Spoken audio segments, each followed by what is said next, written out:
The broadcast is now starting. All attendees are in listen-only mode. Welcome to our monthly webinar series hosted by the Archdiocese of Washington, Department of Special Needs Ministries. This month's topic is friendships and dating. My name is Rachel Chung, Disabilities Coordinator for the Department of Special Needs Ministries. I am very excited to welcome Megan Jones, self-advocate and leader in our community, to the webinar today. Welcome, Megan. Hi. We will hear from Megan later in the webinar regarding her experiences making friends. The topic of friendships and dating has come up many times during our discussions with families, service providers, and people living with disabilities. It can be a difficult road to navigate for parents and caregivers, and especially people living with disabilities. During today's webinar, we will focus on adults living with intellectual and developmental disabilities, or IDD, and ways to form friendships. Of course, dating is a part of meeting people. We recognize people living with IDD have and want boyfriends or girlfriends. This, of course, leads to questions regarding sexual relationships and marriage. We will have future in-person forums on the role of marriage and sexual relationships. For today, we will also discuss how faith communities can be and must be a part of the discussion. And also a reminder that our webinar is recorded and will be available on the Archdiocese of Washington Department of Special Needs Ministries tab.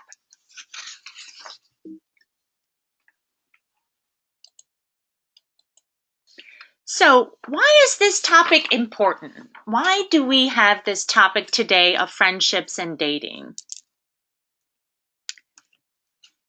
All human beings want to be loved and to love, but we recognize the level of disability a person may be experiencing and living with may impact how this love is expressed.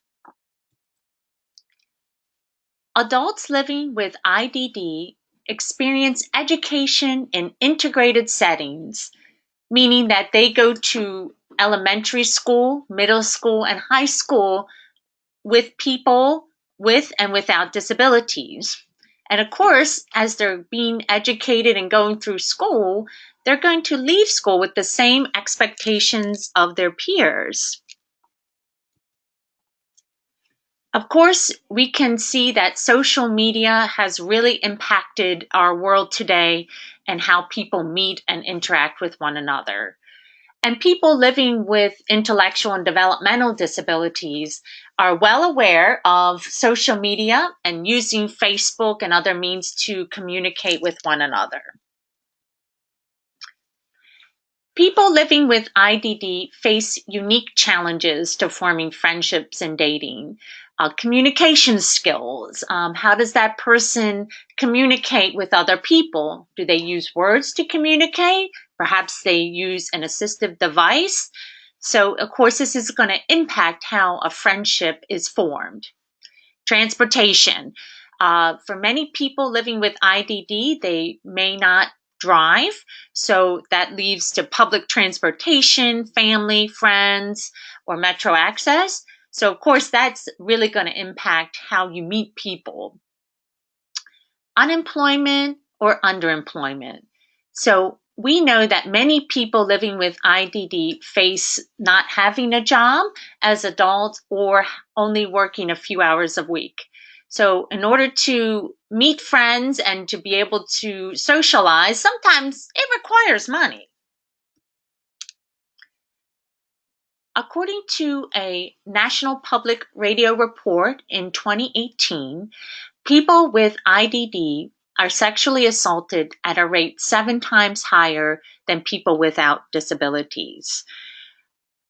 So we recognize that the fears of families and caregivers regarding the personal safety of people living with IDD Israel. But what we can't do is just keep people living with IDD out of the community, because we need them. We need them to be in our communities and interact with us.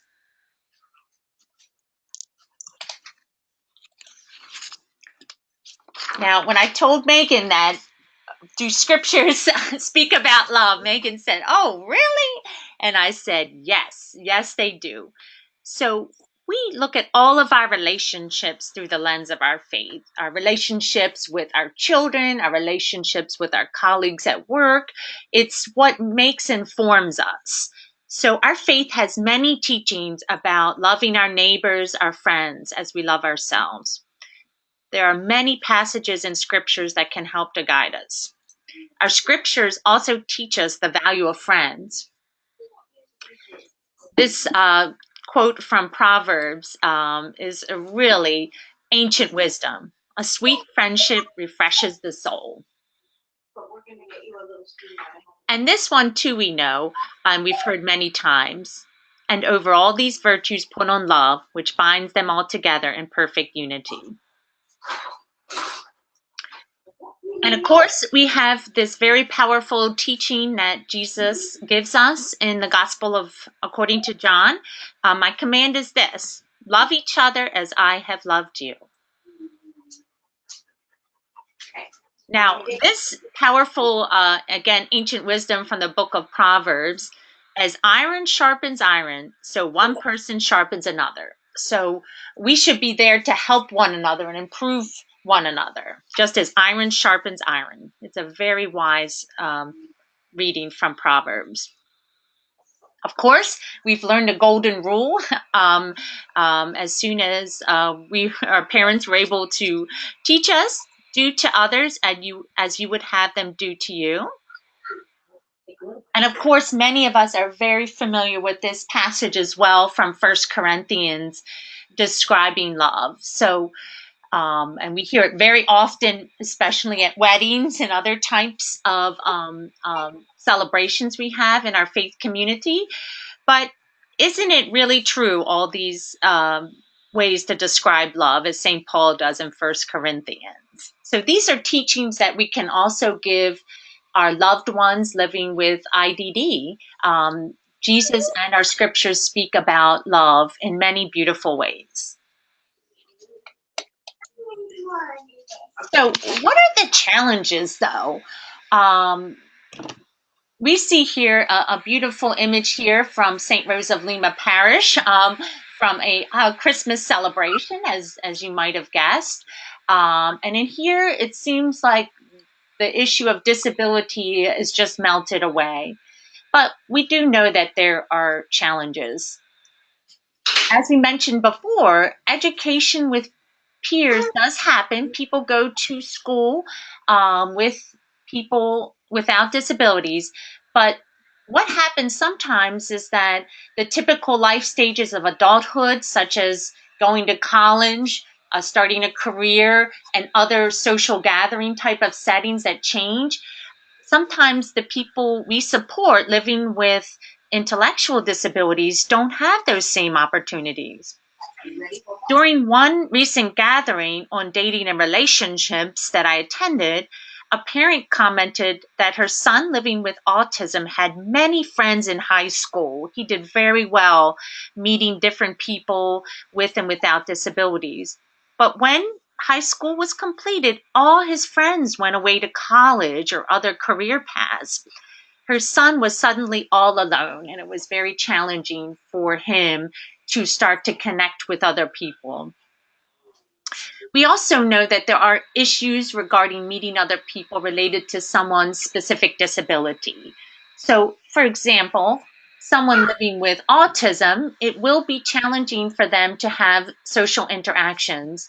It's part of their living with autism.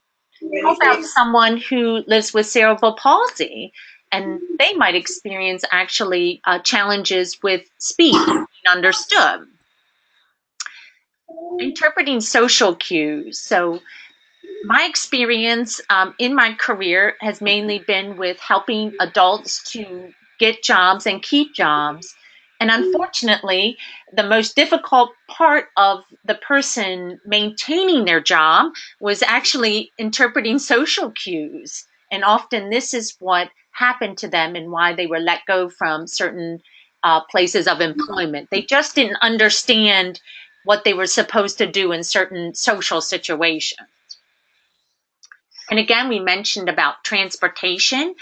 And still, even though places are required to be fully accessible, if someone uses a wheelchair and there's not an easy way to get into that building for that social event, it's just not going to happen. And as we mentioned earlier, people living with intellectual and developmental disabilities have an extremely high rate of unemployment and often are very underemployed.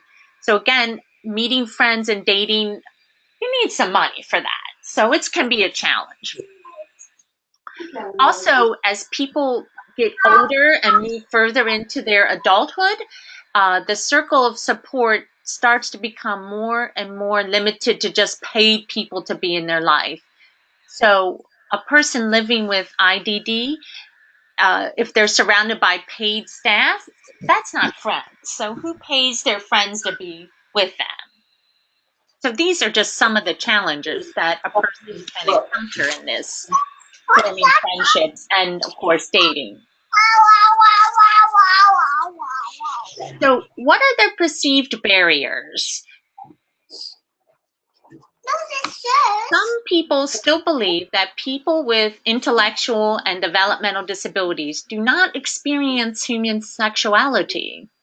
Thank you for helping. But in fact, people with IDD experience the same physical changes as their peers. So people, perhaps their cognitive functioning may differ from their physical changes, but they are going to go through those same changes as other people go through. What's another myth or perceived barrier? Sometimes family and caregivers do not approve of the person living with IDD having relationships, which may lead to dating. I've even experienced that in past and in current conversations with families and even paid service providers. So this is definitely a myth. Cheese?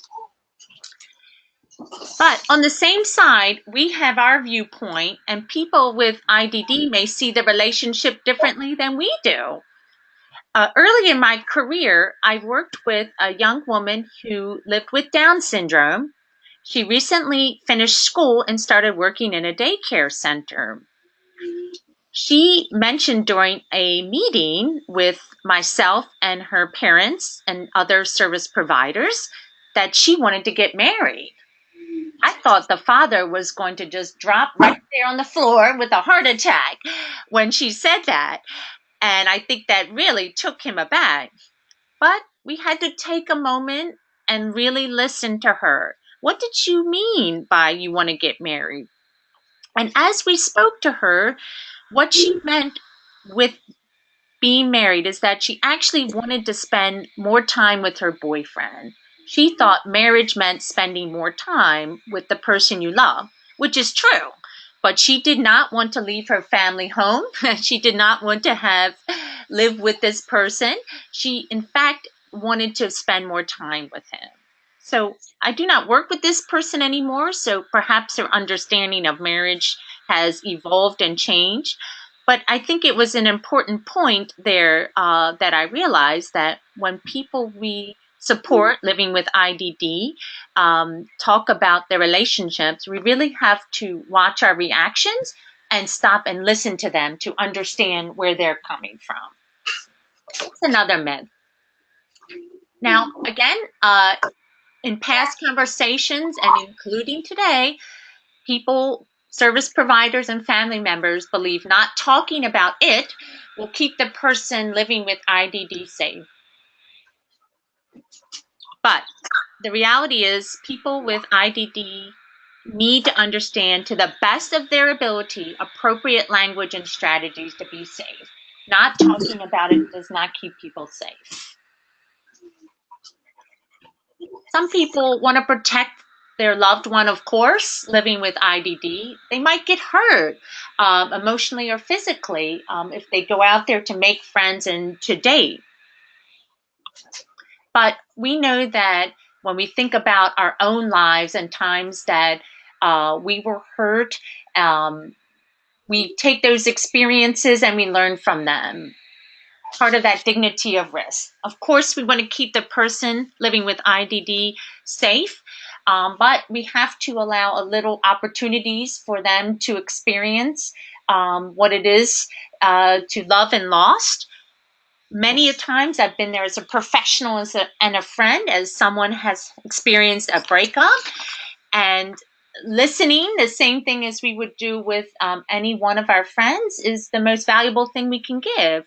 That will happen. And again, there's no easy answers regarding the dignity of risk. It is definitely an ongoing conversation. So now we will hear from Megan Jones, and here she is here, pictured, about her experiences with friendships. So Megan, please go ahead and introduce yourself. So, my name is Megan Jones. I am 30 years old, and I'm happy to be here at the Archdiocese of Washington at the Pope Center. Thank you and welcome, Megan. Please describe to me what you think is a good friend. What is a good friend to you, Megan? Being a good friend means being honest with the person and that they are loyal to you. And being your friend is not talking behind your back, meaning they are not judgmental. Being a good friend is being respectful to that person that you talk to. One more thing that a good friend will do is earning each other's trust. Being trustworthy is the biggest thing that any friend will do. Because if you do not have that trust, that person, they will say things behind your back. You want a friend that believes in you and that you can keep your promises to that person. Okay, great, Megan. I think that's good advice for anybody. Mm-hmm. Tell me, though, you talked a little bit about that, but describe what to you is a bad friend. Thank you. A bad friend means that you cannot trust that person and they will share your secrets. They will be selfish and controlling in the relationship. If you and your friend makes plans with you and they do not show up, that is not a friend. Another reason what a bad friend is who talks like trash to you or calls you names. I also have another reason what makes a bad friend who takes advantage of you. You do not want to feel like you're being used. And plus, you want to feel that you are special. I also have a few more examples of what makes a bad friend. A bad friend likes to tell lies about you constantly and who is being selfish. Okay, yeah, I think that's, again, something we could all agree on, that we want a friend that's going to respect us and also that's going to follow through with plans, right? Yes. So, Megan, this is a challenge for many people and family members and other service providers, that they really want to help the people they support meet new people. So, tell me what are some ways that people living with intellectual and developmental disabilities meet new people? That is another good question. Meeting new people is a lot of work. It takes time to plan activities that everyone would like to do. You start by asking one friend if they would like to hang out and invite others to join the group. I'm also on the board of the Upcounty Community Resources, and we are a nonprofit organization for people with individuals with special talents. We have programs that bring people together, like the Walking Workout Club, Guys Night Out, Girls Night Out, and Finding the Artist Within.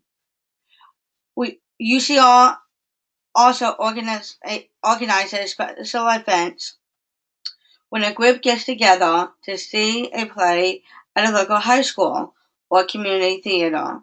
Sometimes we will go out to eat afterwards at a restaurant. Last weekend, the group went to see All Shook Up, and this week we are going to see Gospel. A couple of times a year we host a dance, and the hall is packed with people dancing to a DJ, snacking and hanging out, and we love all of you to join our group. On Friday night in the summer, I organize a group of people and we meet at one place and decide where we want to go to eat dinner, and everyone gets a vote. Then afterwards, we gather in the town square to listen to live music, hang out, and chill. And Megan, how do you organize people? What is some way that you do that? Okay, so what I do is I either text everyone or call everyone and saying saying that we are meeting at Panera Bread. So I text everyone and what time and where we're meeting.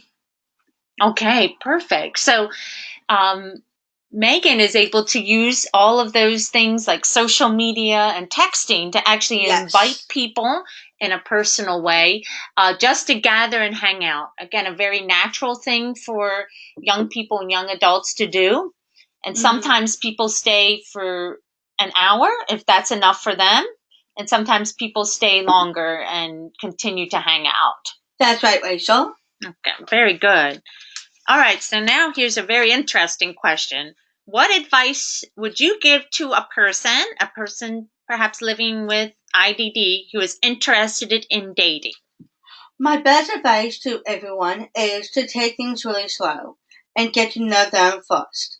Stay friends for a while before you start to date. It might take a while, but finding the right guy is a lifetime of happiness. Make sure that you are happy with the guy and find things in common with him. Like, for example, I like to sing, and maybe the guy likes to sing too. Or maybe the guy likes hiking, and maybe you do not like hiking up big hills. If you really like the guy, ask him for coffee date if he does like coffee or not. Make sure you pay close attention to your partner and listen to them.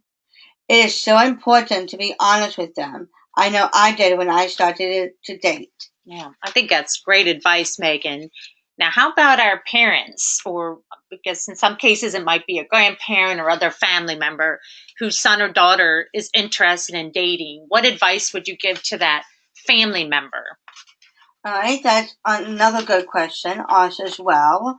So my best advice to parents is to think about things their son or daughter enjoys, and then try to find ways to include another into the action. Sometimes it is best if everybody is busy for the first couple of times together so that people do not feel awkward or weird. Just remember that your son or daughter has a voice and they can say what they feel. If the child needs you, then they can come to you for advice. And finally, let them know that they are not alone and that you will always be by their side no matter what. Okay, right. And so I think we'll see later on too that for how social media has really changed, just like you use it for a way to gather people, but we know we might need help with that part about being safe online. Yes, definitely. Yes, because we recognize that people are out there with not the best of intentions, and sometimes the person online is not the same person in person. Yes. So we can all be very cautious about that and think carefully. And I think that's one way you look at that safety with online is you always meet in public places as a group. That is correct.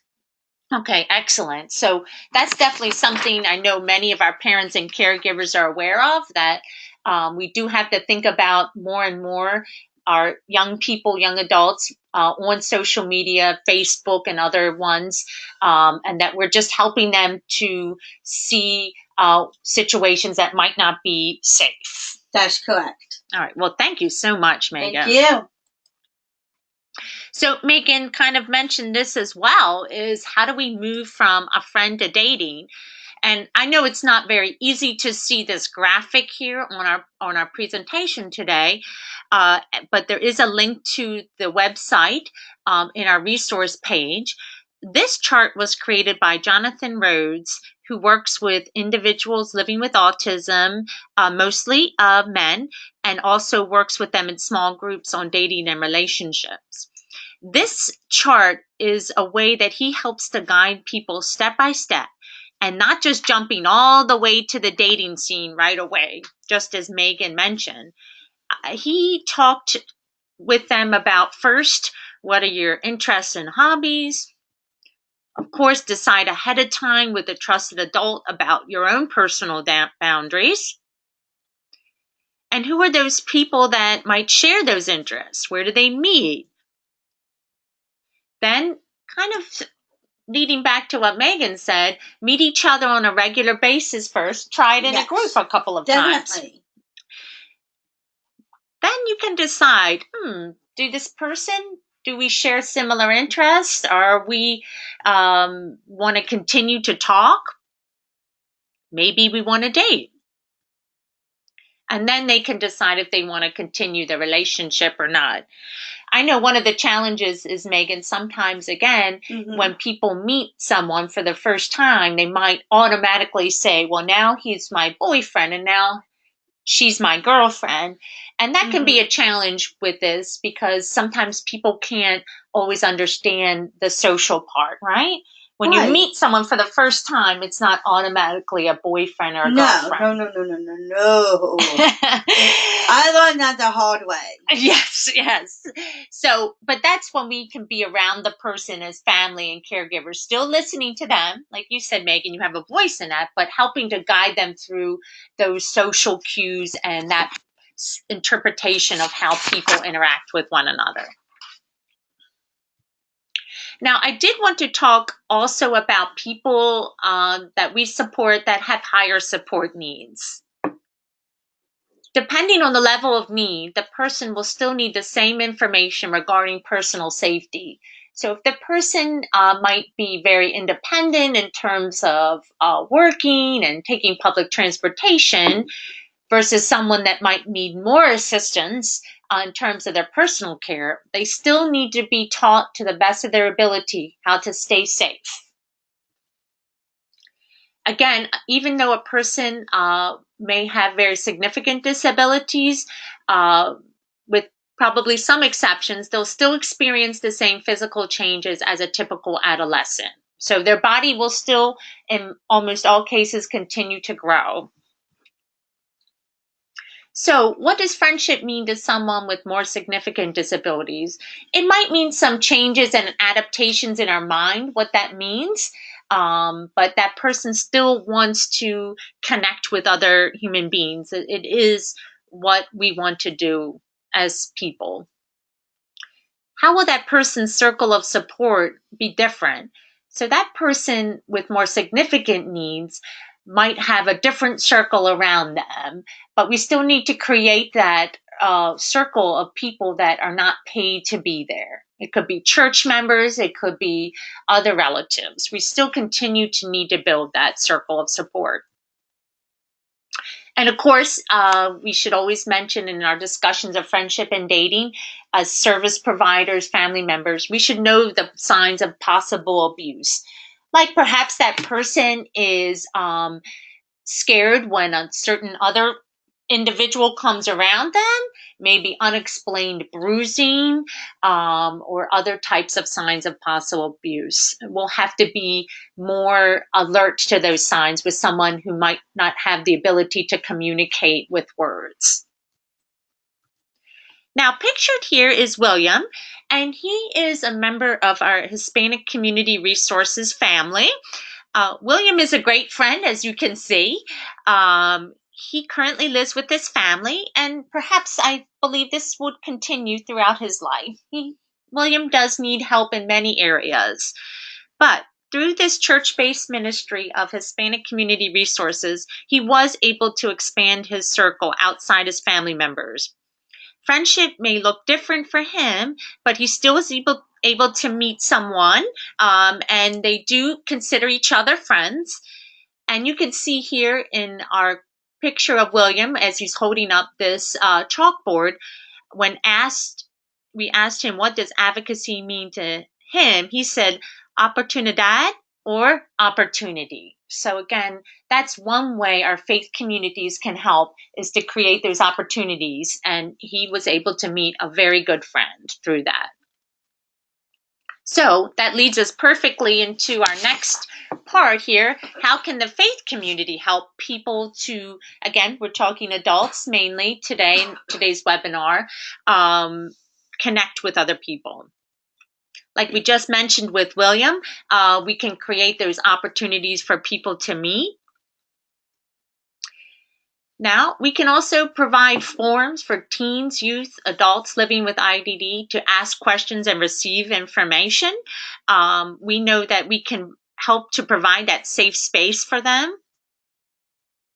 Now, this is a challenge question for some of our ministry leaders. We might need to examine our current ministries for youth and young adults. How are these ministries, including people with all kinds of different needs? Today, we're talking people living with IDD.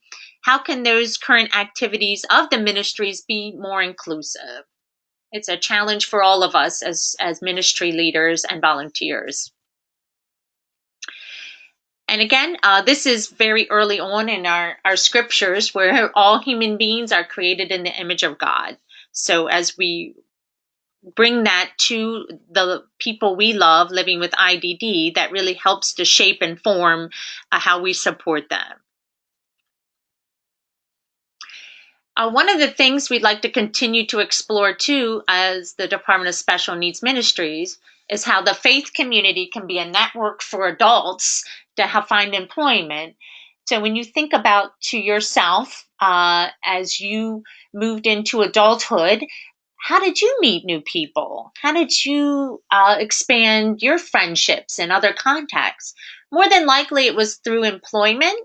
So if people living with IDD do not have those opportunities for employment or volunteer opportunities, again, it limits their own opportunities to meet new people. And of course, some of our parishes already support our community resource organizations, and we'll have some links to the different organizations that we have here in the Archdiocese of Washington.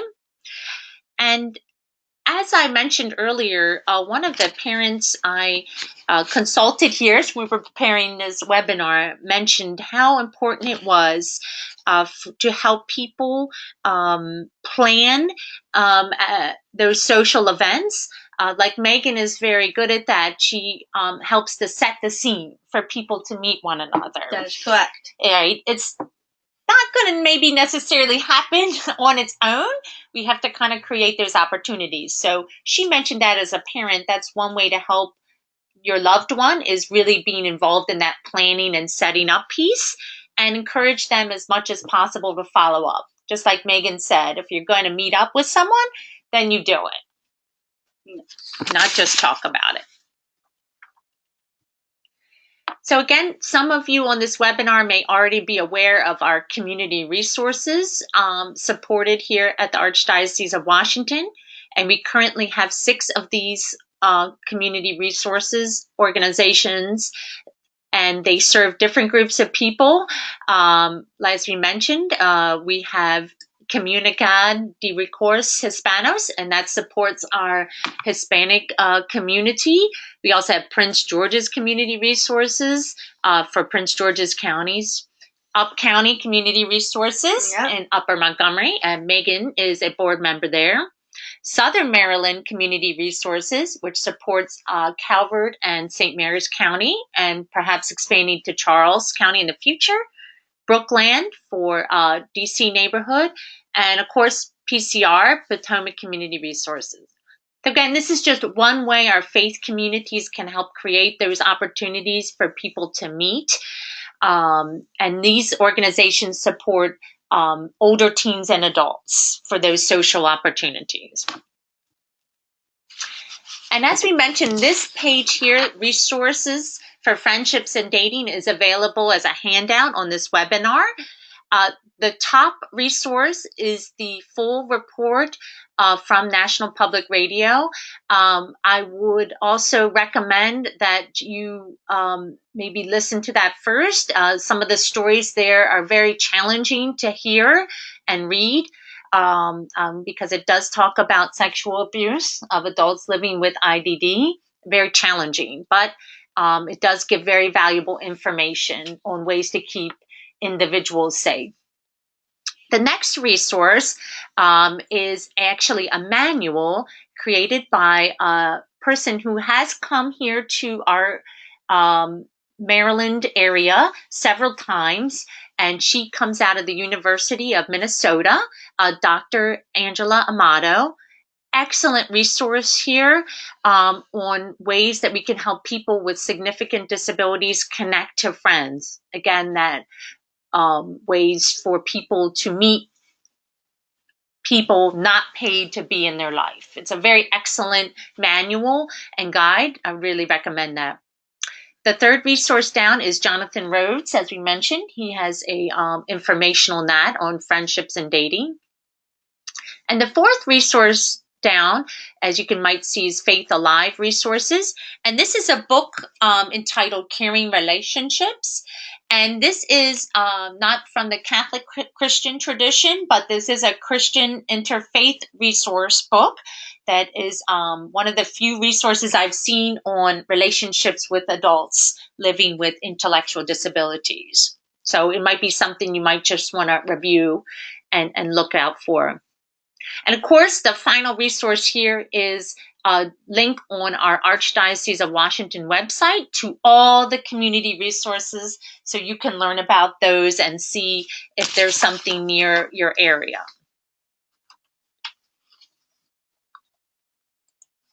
So we'd like to open it up now for some questions or comments, and Megan is ready here as well. If you'd like to ask Megan any questions or comments, and you should see a chat screen at the bottom right-hand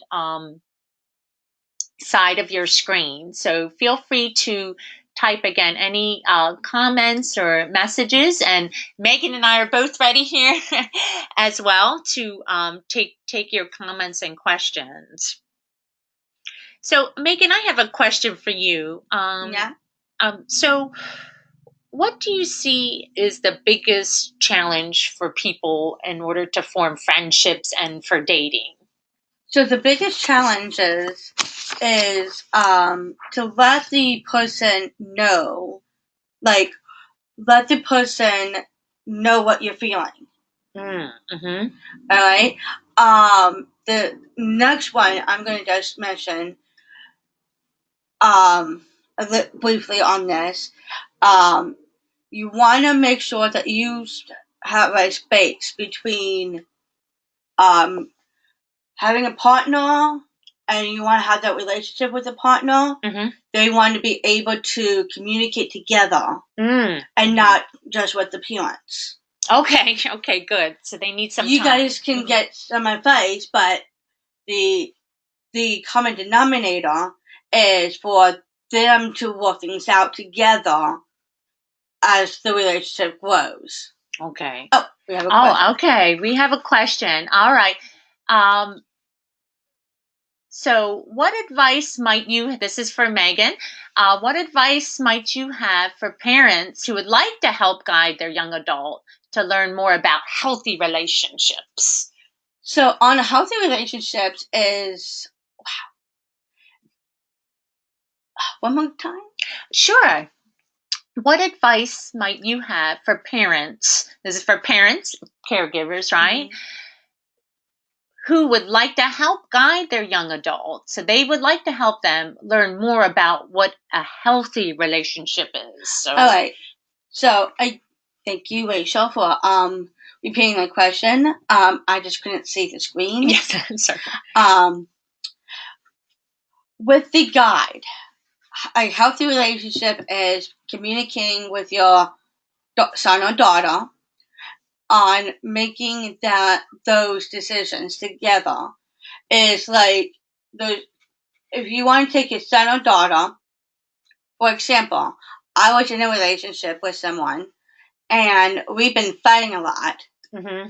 and that is not a relationship. Relationships can be fighting, but as the parents, you want to stay away from them and let them work things out together. Okay. But I think to kind of emphasize also, as some of our parents might be joining us on our webinar, it has to be a relationship too with your parent, right? And they are going to kind of probably help give you some advice too. But at the same Mhm. time, I think you're also saying that you need time to try to work out things as well. Yes. So Like they can't be separated with a can, hard line. yeah, it can. Yeah, there's a line. Okay, go ahead. There is a line between a parent's advice, but the common denominator is when the partner and the son and daughter has to be able to communicate together. Okay, excellent. They have to make that decision. You can give them advice on how well they're doing in relationships, Mm-hmm. but the son and daughter has to take time to think about what is going on in their relationship. That is the fine line that I'm going to make, because I think we all have to separate things. You can make some comments and that will never be broken, but this is the most important thing is the son and daughter has to be able to communicate together, to make decisions together. Okay. That's really important. Yeah, excellent advice for our parents and family members. Also, we talked about our community resources models, and many of them kind of offer that opportunity for ways for young adults living with IDD to meet in social occasions. Like I know our Southern Maryland Community Resources offers dances, and these dances are held in our church and faith communities. And it just gives that opportunity for modeling good interactions and healthy behavior. Of course, people are having fun and they're dancing. Yes. I know many of our other community resource models, including Up County Community Resources, they also model that environment where it's dancing, fun, but again, modeling that good, safe behavior. We also have different prom opportunities. I know through our other ones, like Prince George's Community Resources, also offered a prom experience because some people had never had that opportunity. Again, we talked about that. So Prince George's County Community Resources with other partners had that beautiful prom put on for people, and they really enjoyed themselves. So again, we talk about the role of faith communities in friendships and dating, and that's one way they can support this is creating those environments. What's interesting, Megan, I was thinking about my own parents and how they met, and they met through a CYO dance. So it still was back then when my parents first got married. In the early 60s, that was a way young people met and had the opportunity to form relationships. So even back then, 50 years ago, that was a way for people to meet and have that opportunity for a safe environment. Because I know that's what many parents are worried about, is personal safety. Yes. Okay, excellent.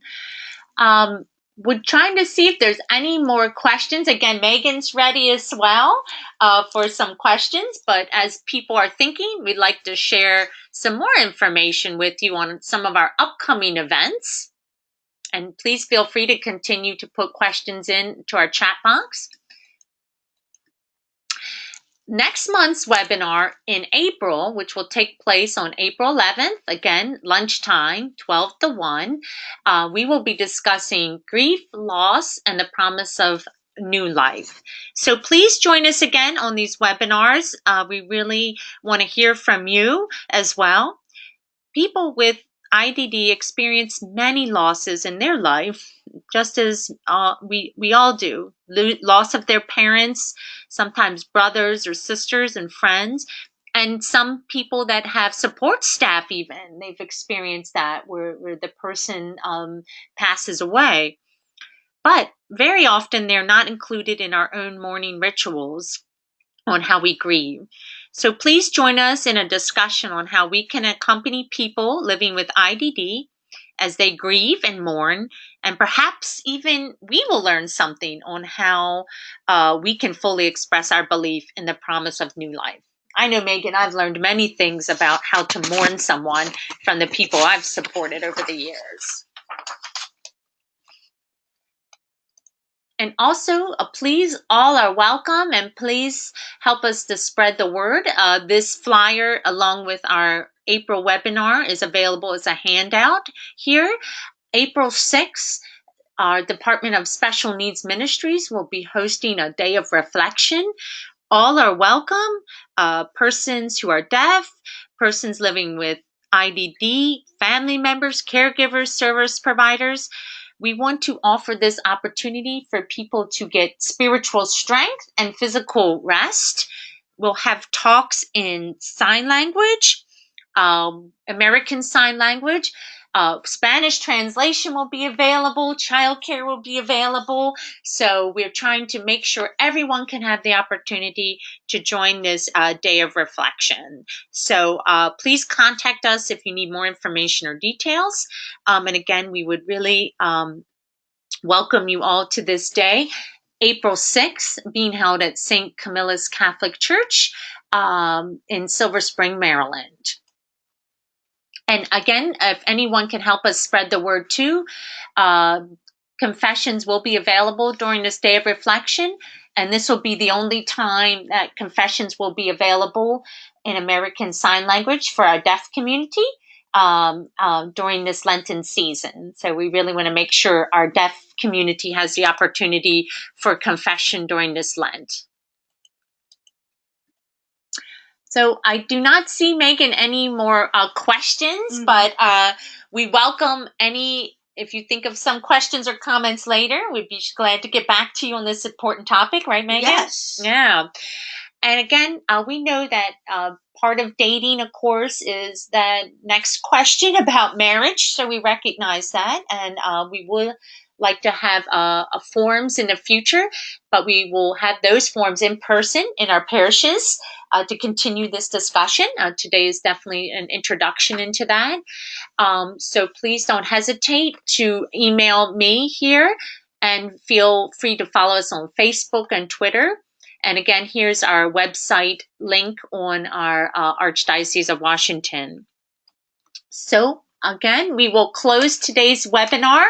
And again, Megan, I really appreciate all your time and coming out here to share your experiences. We're very appreciative of that. You have any final thoughts you'd like to leave before we conclude our webinar? Nope. All right. Excellent. All right. So thank you everyone again for joining, and we look forward to seeing you next month where we talk about Grief, Loss, and the Promise of New Life. Thank you, everyone.